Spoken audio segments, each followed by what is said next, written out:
The mahogany boardroom table gleamed under soft lighting as I watched my career crumble.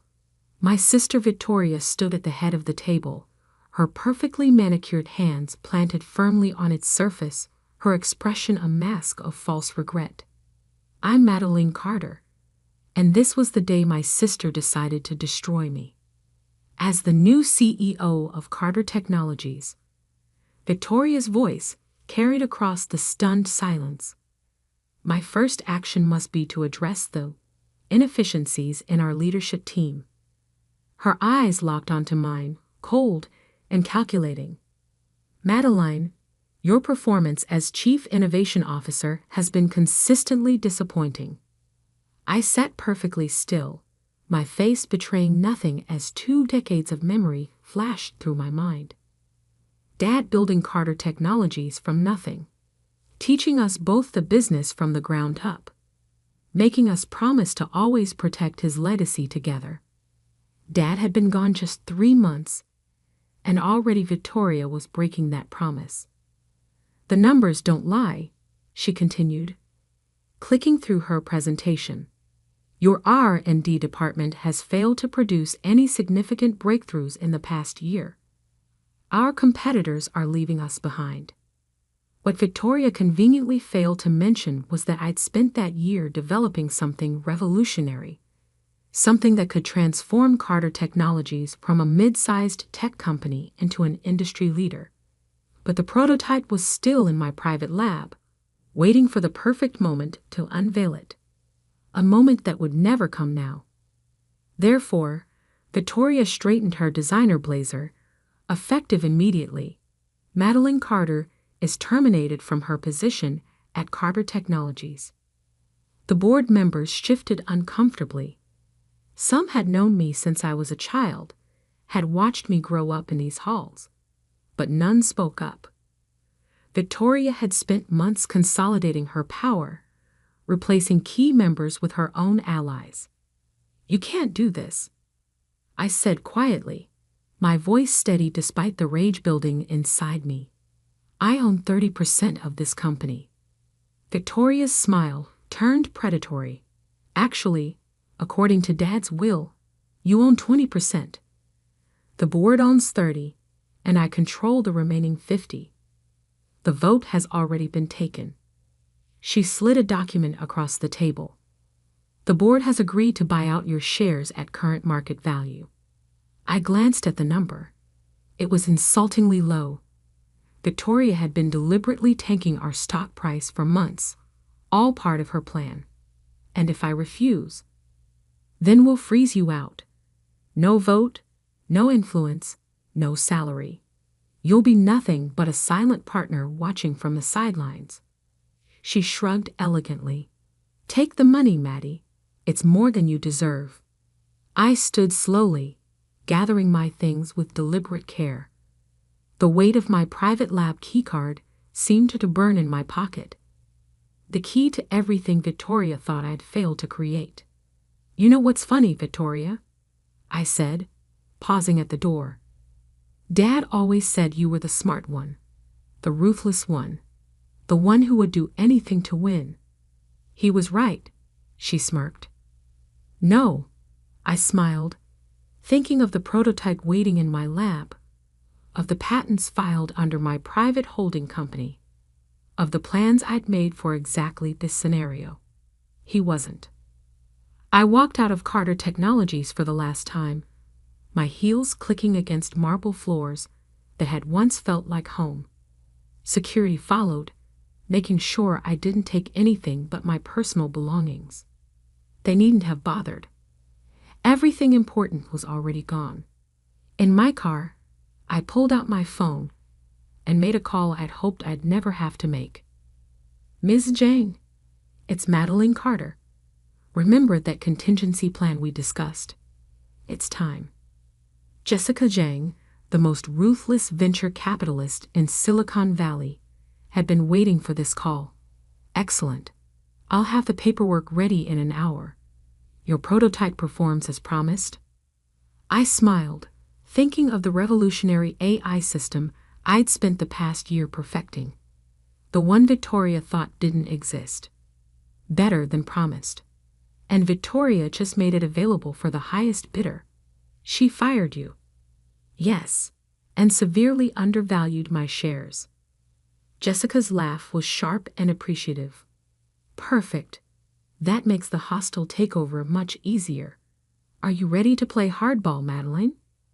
I looked back at the Carter Technologies building, where Victoria was probably already redecorating my office. More than ready. Victoria wants to talk about disappointing performance. Let's show her what disappointment really looks like. That night, in my penthouse apartment, I reviewed the documents Jessica had sent over. The plan was elegant in its simplicity. My private company, Phoenix Innovations, would partner with Zhang Ventures to launch a competing product. Then, using the market chaos that would ensue, we'd start quietly buying up Carter Technologies stock. Victoria thought she'd won by forcing me to sell my shares at a discount. She had no idea she just made her biggest mistake. My phone buzzed. A text from our mother. How could you let this happen? Victoria was just trying to protect the company. I didn't bother responding. Mom had always favored Victoria, excusing her ruthless behavior as good business sense, while criticizing my more innovative approach. Instead, I opened my laptop and began typing an email to Carter Technologies' biggest clients. They deserved to know that the company's most innovative products, the ones they'd been eagerly awaiting, were about to come from a different source. Victoria wanted a war. Fine. But she was about to learn that sometimes the quietest soldier is the most dangerous. And I had been very, very quiet. My prototype sat in its secure case, ready to revolutionize the tech industry. Victoria thought she'd stripped me of everything. She didn't realize she'd actually set me free. In 3 months, I would walk back into that boardroom. But this time, I wouldn't be the one getting fired. This time, I would own everything. The next 3 months transformed everything. While Victoria was busy redecorating my old office at Carter Technologies, I was building her worst nightmare. My new headquarters occupied the top floor of a gleaming skyscraper across town.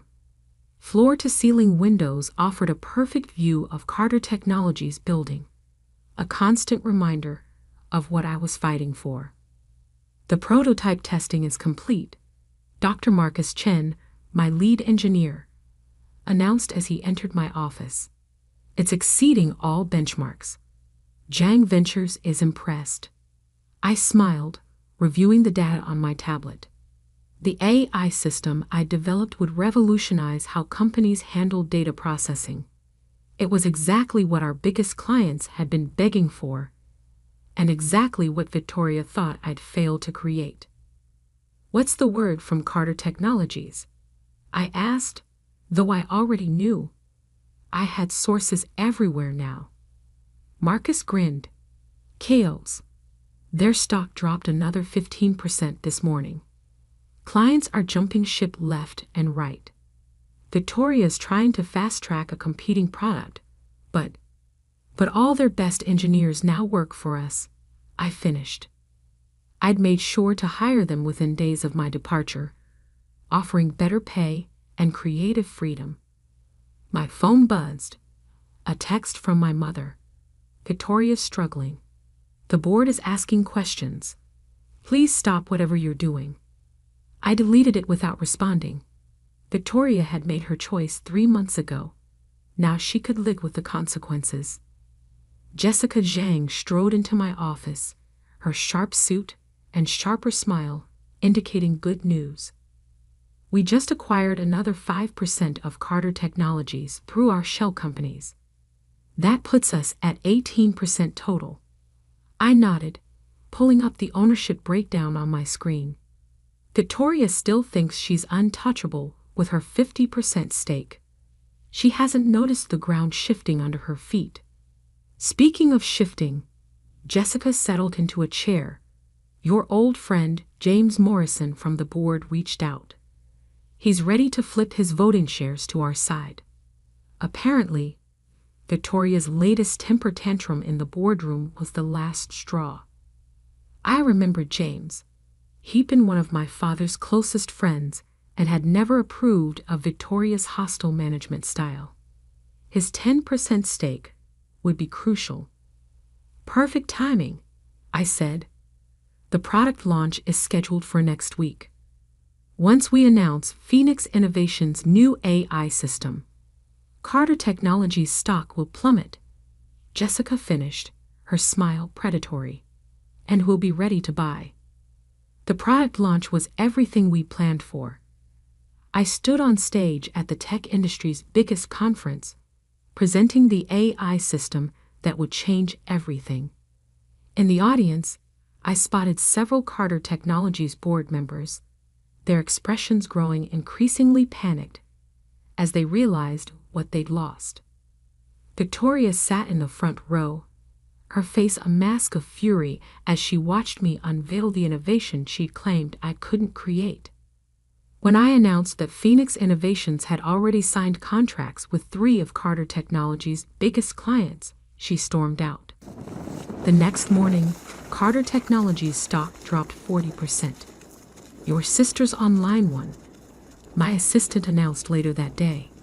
She sounds upset. I let it ring through to voicemail. Victoria had never bothered to listen to me. Now it was my turn not to listen to her. Her message was exactly what I expected. Threats, accusations, demands to know how I'd stolen her clients. She still didn't understand that she'd driven them away herself, with her focus on short-term profits over innovation. The hostile takeover proceeded exactly as planned. As Carter Technologies' stock price fell, our shell companies kept buying. Board members, seeing the writing on the wall, began selling their shares, conveniently to buyers we controlled. Victoria fought back, of course. She tried to rush out competing products, but without the innovative talent she'd driven away, they were pale imitations. She attempted to sue me for patent infringement, but all my innovations were legally protected under Phoenix Innovations. She even tried to turn our parents against me. Not that she needed to. They'd always taken her side. But this time, it didn't matter. I wasn't the quiet, accommodating sister anymore. 2 weeks before the final board meeting, I received an unexpected visitor. James Morrison stood in my office, looking both impressed and slightly amused. Your father would be proud, he said, looking around at what I'd built. He always said you were the real innovator. Victoria just couldn't see it. I raised an eyebrow. Is that why you're here? To tell me Dad would approve. He shook his head. I'm here to warn you. Victoria knows she's losing control. She's planning something desperate for the board meeting. Let her try, I said calmly. Everything's already in motion. James studied me for a moment. You know, she always thought you were the weak one, the quiet one who would never fight back. I smiled, thinking of all the quiet moments I'd spent planning this very outcome.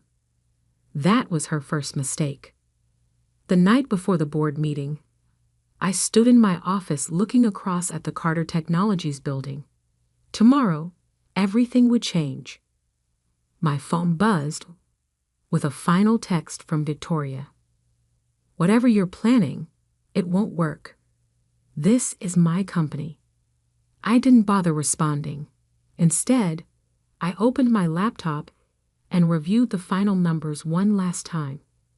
Through our various shell companies and allied board members, we now controlled 49% of Carter Technologies. Victoria still thought her 50% stake made her invincible. She didn't know about the final piece of the puzzle, the 2% of shares Dad had left in a trust, with very specific instructions about how they could be voted, instructions that would be revealed tomorrow. As I gathered my things to leave, I caught my reflection in the window.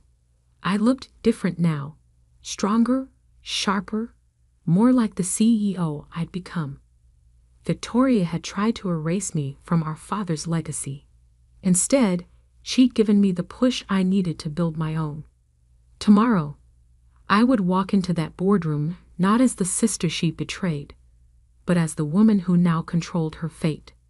And this time, there would be no false regret, no fake sympathy. Just pure, cold, corporate justice. The morning of the board meeting, I arrived early at Carter Technologies. The security guards, who still remembered me from my childhood days running through these halls, nodded respectfully as I passed. They'd seen enough corporate drama to know which way the wind was blowing. The boardroom looked exactly as it had 3 months ago, down to the gleaming mahogany table where Victoria had tried to destroy my career. But today, different papers waited at each seat, documents that would change everything. Victoria burst in at 8:55 a.m., her usual confidence slightly frayed around the edges. She faltered for just a moment when she saw me sitting calmly at the table. "You're not supposed to be here," she snapped. "This is a closed board meeting." Actually, James Morrison spoke up from his seat. Ms. Carter was officially invited. As the CEO of Phoenix Innovations, she has some rather important business to discuss. Victoria's eyes narrowed as she took in the room. Several of her most reliable board allies were conspicuously absent, replaced by faces she didn't recognize, representatives from our shell companies. "What's going on?" she demanded, her voice rising. "Where's Theodore and Patricia?" "They sold their shares," I said softly, "along with most of your other allies. Check your phone, Victoria." The SEC filings went public this morning. She grabbed her phone, her face paling as she scrolled through the notifications. This is impossible. I control 50%. 50% isn't enough when the rest of the board votes as a bloc. Jessica Zhang stood in the doorway, her presence making Victoria step back involuntarily. "And your leadership has been, shall we say, less than inspiring lately." Victoria spun to face me, realization dawning. You've been buying up shares through shell companies. That's why the stock price kept falling. You were manipulating the market." "No," I corrected her. "The stock price fell because you drove away our best talent, alienated our biggest clients, and failed to innovate. We just helped the market recognize your true value." "It doesn't matter," she said, but her voice wavered. "I still control 50%. You can't outvote me." About that, James pulled out a sealed envelope. "Your father left certain instructions with the trust that holds 2% of company shares. Instructions that could only be revealed under specific circumstances." Victoria sank into a chair as James began reading. "In the event that either of my daughters attempts to forcibly remove the other from the company, these shares are to be voted with the daughter who demonstrates true innovation and leadership. The trust has reviewed both sisters' actions," James continued. Victoria's hostile removal of Madeleine, followed by Madeleine's successful launch of groundbreaking technology through Phoenix Innovations, makes the decision clear. I stood slowly. The 2% votes with me, combined with the shares we've acquired and our allied board members, that gives us effective control of Carter Technologies. "No," Victoria whispered. "Dad wouldn't." "Dad knew exactly who you were," I said quietly. "He knew you'd try something like this eventually. That's why he left an insurance policy." "The first vote," Jessica announced, "is to remove Victoria Carter from her position as CEO, effective immediately." "You can't do this." Victoria shot to her feet. "This is my company." "Second vote," I continued as if she hadn't spoken, is to approve the merger between Carter Technologies and Phoenix Innovations, with Madeline Carter as CEO of the combined entity. All in favor? James asked. Hands rose around the table. Victoria watched helplessly as her empire crumbled. The votes are recorded, Jessica stated formally. Victoria, you'll need to clear out your office by the end of the day. And if I refuse, then I'll have security escort you out, I said calmly, just like you did to me 3 months ago. She stared at me, tears of rage forming in her eyes. I'm your sister. You stopped being my sister the moment you chose power over family. I'd pressed the intercom. Security, please escort Ms. Carter to her office to collect her belongings. As Victoria was led away, our mother burst into the boardroom. What have you done? How could you do this to your sister? I met her gaze steadily.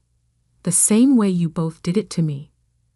The difference is, I did it legally and ethically, and I did it better.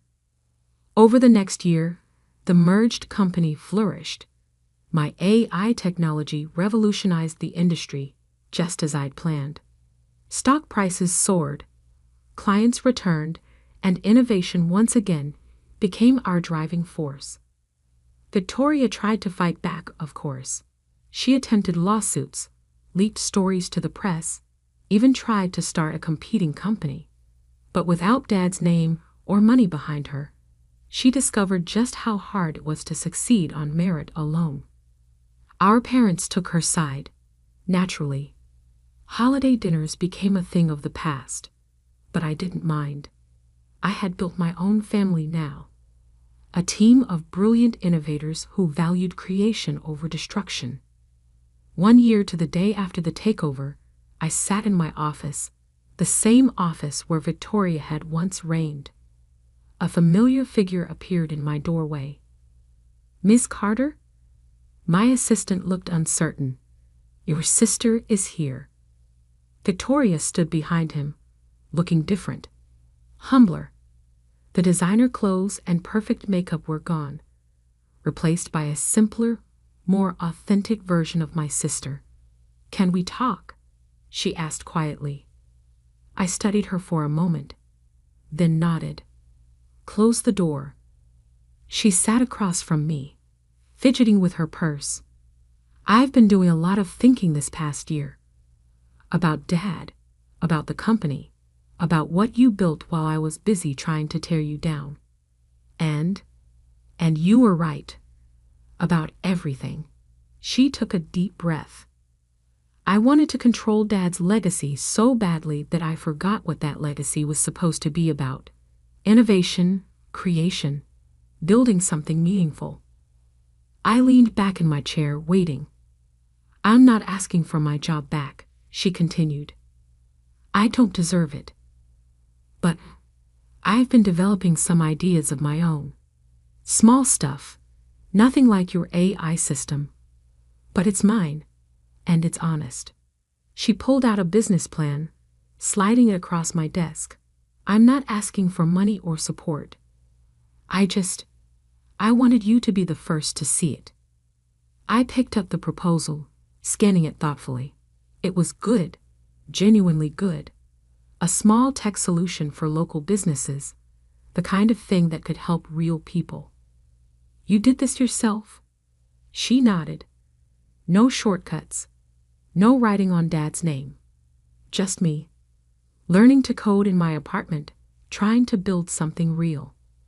I was quiet for a long moment, remembering all the times I'd wished for my sister to understand what real innovation meant. There's a small business incubator program starting next month, I said finally, independent from Carter Technologies, but I mentor there sometimes. Submit your proposal. If it's accepted, you'll get seed funding and guidance. Really? Hope flickered in her eyes.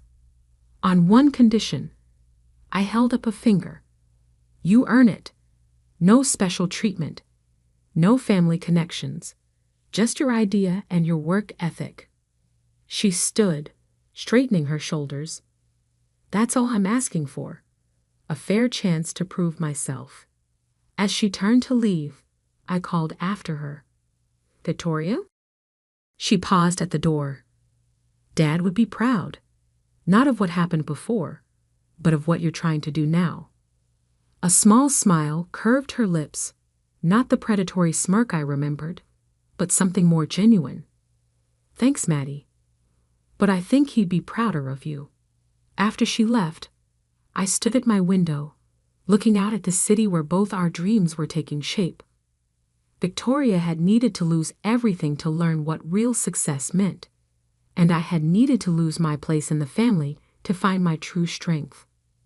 Sometimes the best revenge isn't about destroying your enemy. It's about building something so magnificent that they're forced to change just to keep up. And sometimes, if you're lucky, that change creates something better than revenge. It creates understanding. As for me, I kept Dad's old nameplate on my desk, right next to my own. A reminder that legacies aren't inherited. They're built, one innovation at a time. And I was just getting started.